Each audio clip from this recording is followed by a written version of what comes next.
This is JordanTower with JT News. Make sure you smash that like button, smash that subscribe button. Not a lot is going on today, but I saw a couple things. Kevin McCall, he was on Adam 22, No Jumper.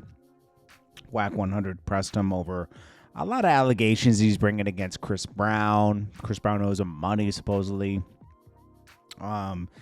He was supposed to sign to Chris Brown, some label, before Chris Brown tried to pay him like $12,000 to write 20 songs. But he wasn't known then. We didn't know who he was, right? And then Chris Brown started working with him. And, you know, Chris Brown, I guess, owes him money for writing some songs. But Chris Brown really introduced everybody to him, to be honest. I'm going to be honest, like Kevin McCall, I think is his own worst enemy. Like sometimes people get that boost and they don't take advantage of it. Kevin McCall is one of those people. Also, he was running into a lot of issues with his baby mom, his girlfriend. His girlfriend was getting passed around like a hot potato. He talks about that and the whole thing. He's like, oh, she was hot. Bro, she was getting passed around like a hot potato, bro. That's embarrassing. So I think that, yeah, he's his own worst enemy, bro. That's about it. I don't really, people think you forget the things he was accused of and all this other stuff. And like, they think, they start feeling bad for somebody. But sometimes people create their own problems. Sometimes. Lloyd Banks releases, I forget the name of this. It's a good album. He just released an album on Halloween. Great album. There's like a good 5 songs in there I like a lot. And you should go check it out. You should go check out Kodak Black's new album too. All right. So Ra Ali was calling out Nicki Minaj the other day. She was saying she's a bad friend. Now,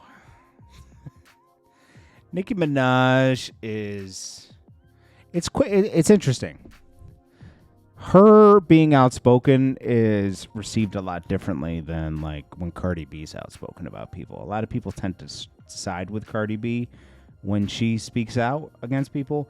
With Nicki, they tend to question a lot of it. Listen, Nicki's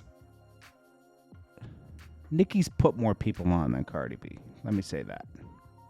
I'm not comparing the two that way, but like people will do the comparison right away. And I already see where Ra Ali's going with this. Ra Ali's a friend jumper. Don't forget, she was friends with Remy Ma in the beginning, right? And then decided to go against Remy and be friends with Nicki. Right then and there, you can't trust Ra Ali. You were best friends with Remy Ma, and when she started dissing Nicki, she became friends with... when Remy Ma started dissing Nicki, Ra Ali switched sides. It was now friends with Nicki instead of Remy Ma. Right then and there, you can't trust her at all. Okay? Can't trust her. So now she's having issues with Nicki. Nicki's not showing her as much support and all this other stuff. But Ra Ali's been accused of some things, some bad business practices that Nicki wasn't really happy with, and she exposed. It was something with someone that Nicki is friends with. Ra Ali wasn't treating properly.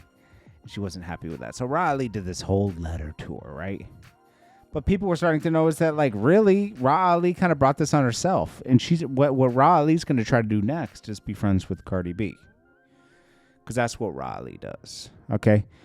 Ra Ali wouldn't have her platform that I forget what did she have? Let's see. It's not Bossip, right? It's like Ra Ali platform. What's her platform called? On Site. Okay? And it's a good platform. But I'm gonna it's really like Nicki helped make that happen. You know? She should have just left the whole Nicki thing alone. Now, Nicki Minaj exposes Ra Ali. I forget what she did. Nicki Minaj ignores Riley's public disgraceful thing. Tasha K exposes Nicki Minaj's connections to Riley. Oh, yeah. I think that, I forget who did it, but basically Tasha K was saying, exposing some things that Riley did behind the scenes. Oh, yeah, Nicki also says Riley might have stolen money from her since 2017. It's possible. Who knows? I think that was a day ago. Huh. Atlantic executive begging for Nicki, please, blames Riley's. Okay, what was that? A day ago. Oh, so a lot's going on here.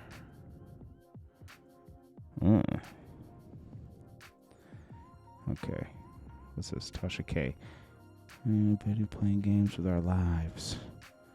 Well, I don't know. Tasha K. She's spilling tea dressed as Christian Rock for Halloween. Yeah, she said something about Riley doing something to Nicki. Anyways, you know, Nicki has a harsh way of delivering these things, and that's why people sometimes side against her. But she's not always out of her mind. Okay, there's some truth to some things. Like New York radio was really trying to take out Nicki and replace him with Cardi. Like Nicki demands respect, and sometimes people can't handle that. It is what it is. Then we got, let's see, Riley parenting. Okay. Then we got Akademiks talks to Trap Lord Ross, and he kind of exposes why Central C is mad at him. He says he was a pop singer, and now he's a UK drill rapper, and I kind of highlighted that in the video. And I love his music, but the truth is the truth. He was trying to be a pop singer before, and that didn't work, so they became a drill rapper. And maybe that's why they're so angry with him. That's probably why. It is what it is. You know, people can't handle the truth. Logan Paul, judge finalizes CryptoZoo class action dismissal.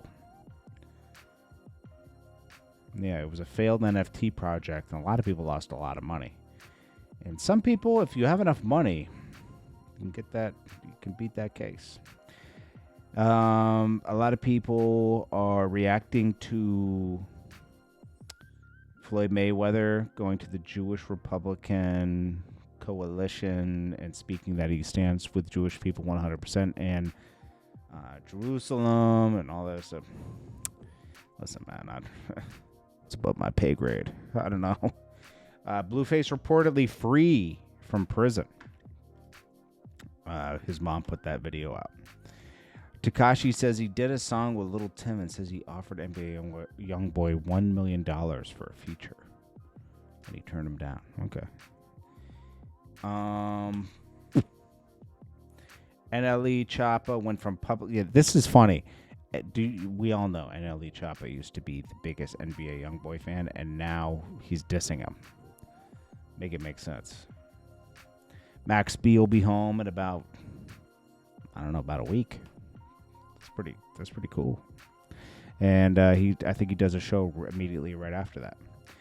Michael Jackson, the person who's made the most money since his death. He's made about $3.5 billion since he's died. That's a lot. Nobody's done that.